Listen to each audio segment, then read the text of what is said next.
केंद्र सरकार ने 14 जून 2022 को भारतीय सेना के लिए अग्निपथ योजना का ऐलान किया था। इसके तहत भारतीय सेना में अग्निवीरों की नियुक्ति 4 साल के लिए करने का प्रावधान किया गया था, लेकिन अग्निवीर भर्ती स्कीम को 4 साल की नौकरी कहकर विपक्ष ने कई बार इस पर सवाल उठाए। विपक्ष का आरोप है कि 4 साल का कार्यकाल समाप्त होने के बाद 75% अग्निवीरों का क्या होगा, क्योंकि कुल भारतीयों में से केवल 25% ही 15 साल तक बने रहेंगे।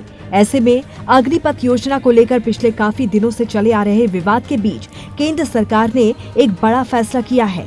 पूर्व अग्निवीरों को अर्धसैनिक बलों में 10% आरक्षण देने का निर्णय लिया गया है।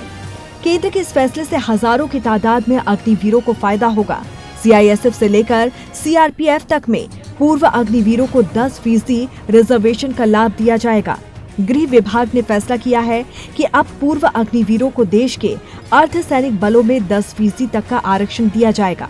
बताया जा रहा है कि सीआईएसएफ से लेकर सीआरपीएफ, बीएसएफ आदि इसे जल्द ही लागू कर सकते हैं। वहीं पूर्व अग्निवीरों को 10% आरक्षण तो मिलेगा ही, साथ ही फिजिकल टेस्ट में भी उन्हें उम्र में छूट दी जाएगी।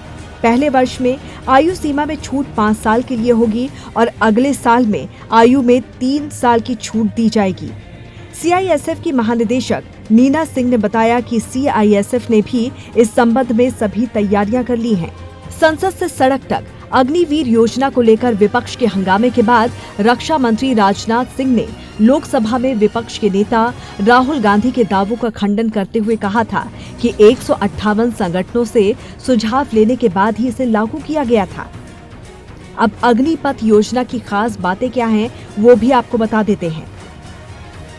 अग्निवीर अपनी 4 साल की नौकरी करने के बाद कई अन्य सरकारी नौकरियों के लिए भी आवेदन कर सकते हैं।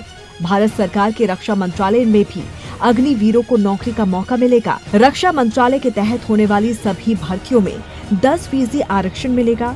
अग्निपथ योजना के तहत रिटायर होने वाले युवाओं को उत्तराखंड और यूपी पुलिस में भी प्राथमिकता मिलेगी। अग्निवीरों को कोस्ट गार्ड और डिफेंस सिविलियंस के पदों पर होने वाली भर्तियों में भी वरीयता दी जाएगी। इसके अलावा डिफेंस पब्लिक सेक्टर अंडरटेकिंग की 16 कंपनियों में होने वाली नियुक्तियों में भी आरक्षण दिया जाएगा।